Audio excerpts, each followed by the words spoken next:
Hello. Hi, Keenan Now Hello. students. I am here with Sherry Alexander from Juniper School, and I'll have her introduce herself. She is counselor and is here to talk to us about reporting. Yeah, hello. I'm Sherry. I am the counselor at Juniper School. And I know that there's some questions on duty to report and how to go through all that. Anybody that is over the age of 18 is actually legally obligated to report any concerns that they have about a child to CFS. The process that we do at Mystery Lake is if a child discloses that someone is hurting them, or they're not safe in their home or anything, um, as a teacher, what you would do is you could have a conversation with your principal or your counselor, and they could at least chat with you about the information. Nobody is allowed to re-interview that child. So if a child comes to you and makes a comment that you're concerned about, um, you can definitely ask if they are okay, and you can ask when that happened. But if you're concerned about it, a counselor or another teacher or principal cannot go back and question the child because it can affect then if there is an investigation. It makes sense. I just didn't know that. Yeah, so we have to be really careful. Mhm. Like I don't want anyone to feel afraid because to be honest, when anybody makes their first CFS phone call, it is kind of nerve-wracking Mhm. and scary. The thing is that we always have to remember we're doing it for the child and we're keeping children safe. Even though it can feel a little yucky, we need to do it. So what happens is you would fill out a form. I'm not sure I can send it, but there is an Mhm. actual document that we fill out. Um, if the information was given to you, you have to be the one to report it. So Amanda, if a student said something to you, you could come and talk to me. We could have a conversation about it, but I do not report that. You have to report it because otherwise then it becomes second, third hand information. So it has to actually come from the person who received that information or got that information. What if an EA tells me as the teacher? The EA reports, or do I? Yeah. Yes, the EA has to report. But what I have always done is I've talked to my EAs, my teachers, etc., and explained to them if somebody says something to you and you get a feeling, plus there's things that you know if a child is saying they're being hurt, we have to report that. But they can come and the teachers, EAs, whoever it might be, can actually come and have that conversation with the counselor or the principal. And we can guide you through it and we could help you fill out the information, but it does have to be then sent.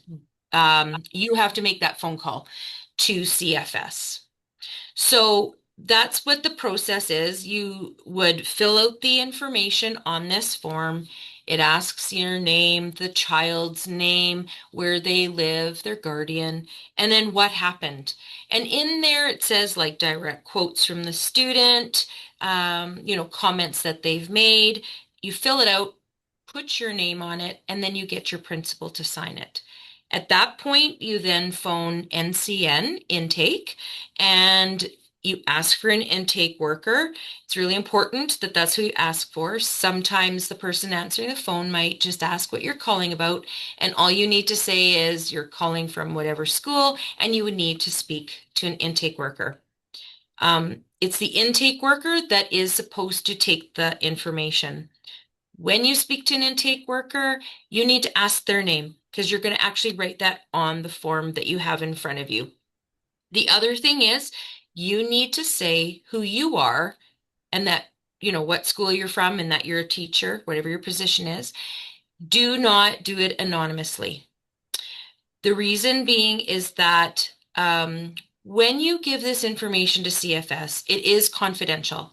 They should not be going to a parent and saying, "Oh, Sherry Alexander reported that your child told her this." They're not to do that. They can say there was a concern from the school, But you need to say your name because if anything ever happened and a student said, well, I told Mrs. Alexander and there was an anonymous report, it does not say that I did it. And then it could come back on Mhm. me. Mhm. So they are to hold that confidentiality of not telling the family where, like, who it came from. They may guess, but they're only allowed to say that it came from the school. So we're a small town, Yep. and like what happens if it is a family member or somebody that we know really well in the community? I know that students, I mean, I was also a teacher. It gets nervous when we think our names are out there, Yeah. and how have you dealt with that, or how do we deal with those kind of feelings for ourselves? Yeah, it's hard, no matter who you have to make a report on. But I always try to remind everybody again, you're doing it for the child. We are not passing judgment. All we are doing is reporting what we have been told. We are not the people who decide whether this is a founded or unfounded accusation. That is on CFS. That is their job to do their interviews if they need to, do what they need to do. So, really, we kind of have to look at it in the fact that we're keeping the child safe. It's not the easiest part of the job, but we're doing our due diligence by making sure they know. Now, I've also had people phone me back and like parents and have said, I think you're the one who reported to CFS. And that's an awkward place. When you phone CFS and send them an intake, you actually do not need to tell anyone that you have done that. So yes, my principal will know because they have to sign it and they need to know of what's going on in the building. But after that, it is confidential. We should not be saying, "Oh, I phoned CFS on, little Joe the other day." That's confidential. When an adult or a parent has come back to me and said, "I think you're the one who did it," I have very graciously tried to say to them, I don't know who made that phone call, but at the end of the day, the person that made the phone call was looking out for your child. And as anyone over the age of 18, we are all legally obligated to phone if we are concerned. So I have like I'm not telling the parent it was me. I'm not breaking confidentiality, but I'm explaining that no matter who was in the building, we have a job and that's just our job. We have to do that. So I sometimes think, am I overthinking this? Maybe it's nothing. When do you know whether you should or shouldn't report? Well, it's definitely very clear if the child is being harmed, Mhm. if the child does not feel safe. So there are some clear things, but then Mhm. there's times where maybe you get a feeling something's not right with this child, something seems to be happening. You can phone intake and actually have a conversation with them, and just say, an incident happened today. I'm not sure if this needs to be reported or not, but and you don't even have to say the child's name or anything at that point. You can just say, like, I'm concerned about a student. This is what was said, or this is what I Mhm. noticed, or this is what I heard. And they're really good at saying, yep, that is something that needs to be reported. Or, no, that's not really a child and family situation that we would be dealing with. Have you thought of this? So you can phone and you can have conversations with them, even as a counselor. And even though I've got many years in, there's still things that come up that I'm like, huh, I don't know what to do with this. And they're really good. They will consult with you and Really have good that to know. conversation. Yeah. And Mhm. sometimes there's stuff that we just don't even know what it is, but there's something going on with the child and you just feel there's something different going on. You've Yeah. had conversations with parents, something just doesn't feel right. Um, you can phone and just have conversations with them. So, So once you're done with that paper, yeah. where does that paper go? So, what you're going to do, you're phoning, you filled it out, you will then fax it, and the phone number and the fax number is right on top of this district form so that you have no question, but where it has to go. It needs to be faxed, and then what happens is the copy that you have finished needs to go to the principal. And then what the principal will do is they will then file that. They are then responsible for all CFS files, reports that have been sent in. So they file it, and then there's another process for them to go through. But it does need to be kept, just in case you are called to be subpoenaed for sending in the report. That kind of sounds kind of scary, and I'm going to be Never happened honest. to me in 20 years. You know what? I actually was subpoenaed and I talked to the lawyer and I mean I was nervous because like, wow, I've never been Mm. subpoenaed. What's going to happen?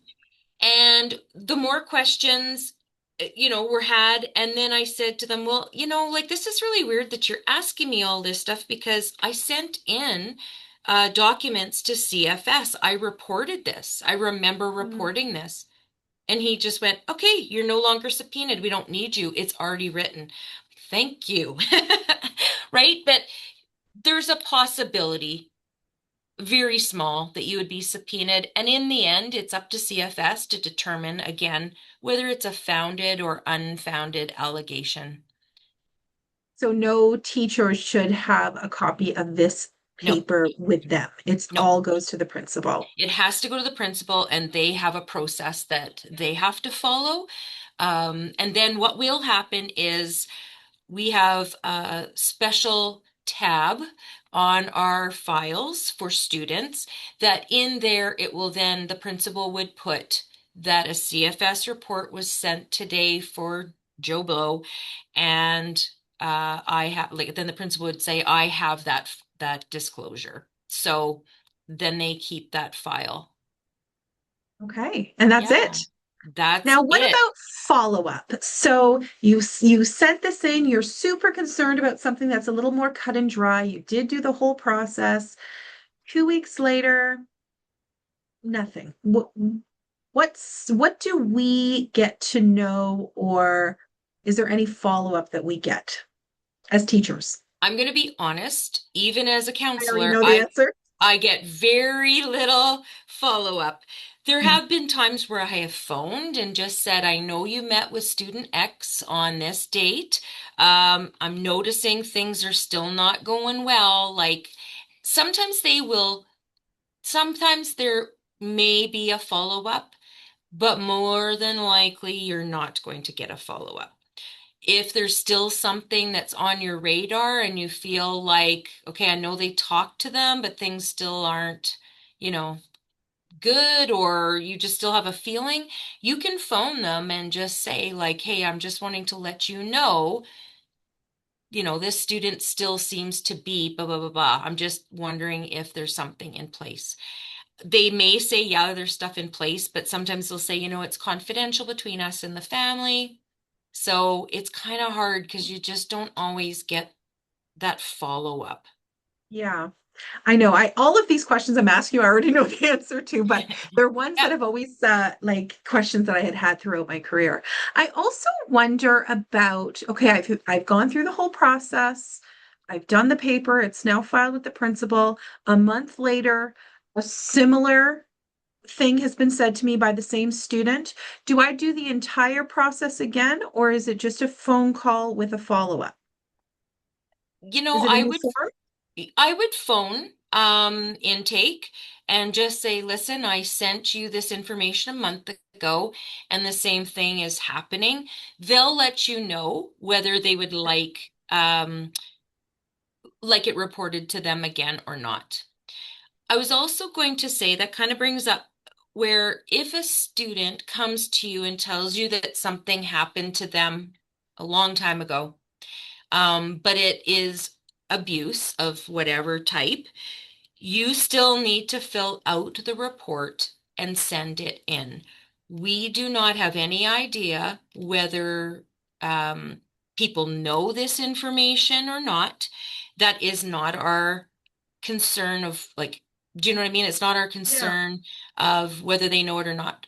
But we need to make sure that we are reporting any type of abuse and just letting them know because sometimes these students, it could have happened a long time ago, but they Mm, didn't feel comfortable enough to tell anybody. And sometimes you're the first person that they have mhm. felt comfortable with telling.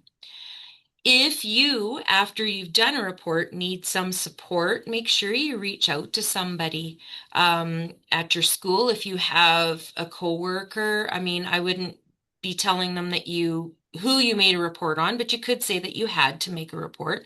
But just make sure that you're touching or you're reaching out, I'm sorry, to somebody just for your own well-being, because sometimes the stuff we hear can be really tough. And we want to make sure that teachers are okay. And yeah, you might hear some hard stuff.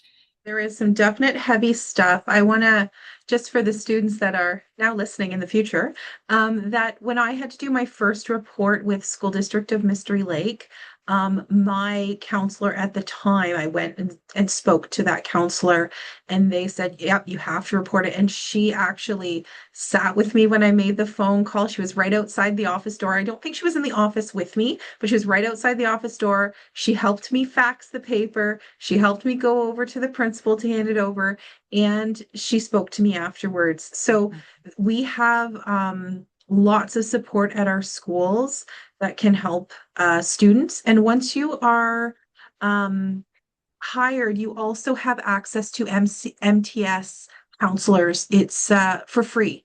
So please reach out if you ever need that for any reason. Honestly, they're really great.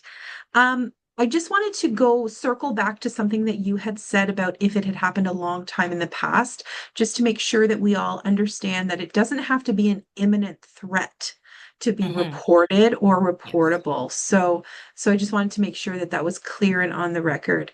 And I do like that you pointed out how helpful that your colleagues, counselor, principal, and NCN intake can be with, well, I don't know, but it's Yeah. better to just call and And make sure.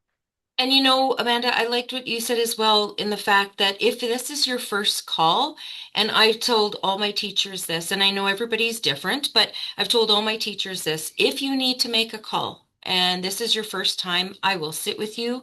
I will walk you through it because you know that first time doing it is not, it doesn't necessarily Like get a stomach easier, ache. It is a right? stomach ache for sure. Right, even me. And I Yeah. mean, right? I mean, even though, like, Mhm. oh, you're the counselor, you're supposed to be able to do all this. I remember my first call and I was so scared and I had to do it on my own. But I'm going to say that really go and get that support. Ask your principal, ask the counselor that you're working with if they can help support you through that because it is hard. It is intimidating. And you know what? Sometimes you just need someone there who is just like, nope, that's good. Tell them this. Make sure you tell them your name. Da, da, da. I know you had asked about like what should you put in there, what should you not put in there. Mhm. Sometimes you're just putting in a quote that a student said to you. Sometimes like you're not going to put in your thoughts like I think they're this, I think they're that. It's very what happened, what did they say, um, what are you concerned about? So And it's not very, a lot of space to write. So you don't yeah, have to feel like you're writing a huge narrative.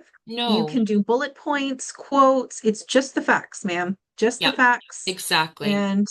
And it is a very quick form to do.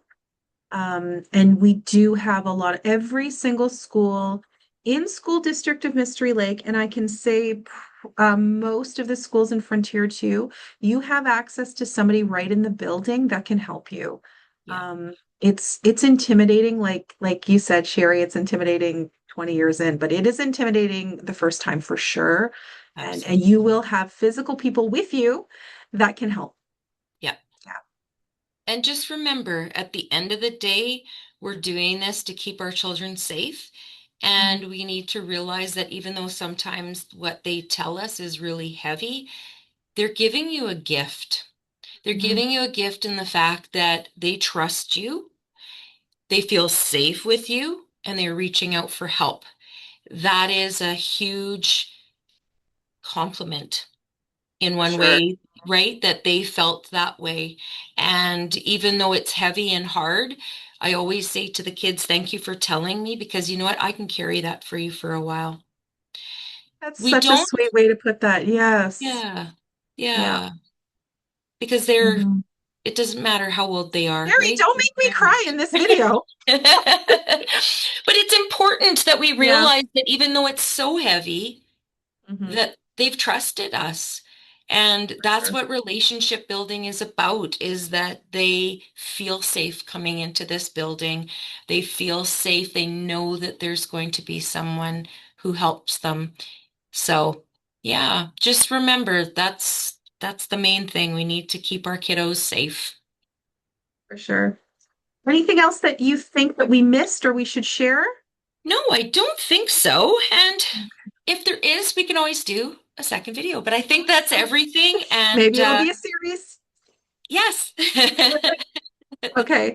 Thank you so much for your time, Sherry. And Sherry is the counselor at Juniper School. So several of you will be there. You can stop in and say hi to Sherry.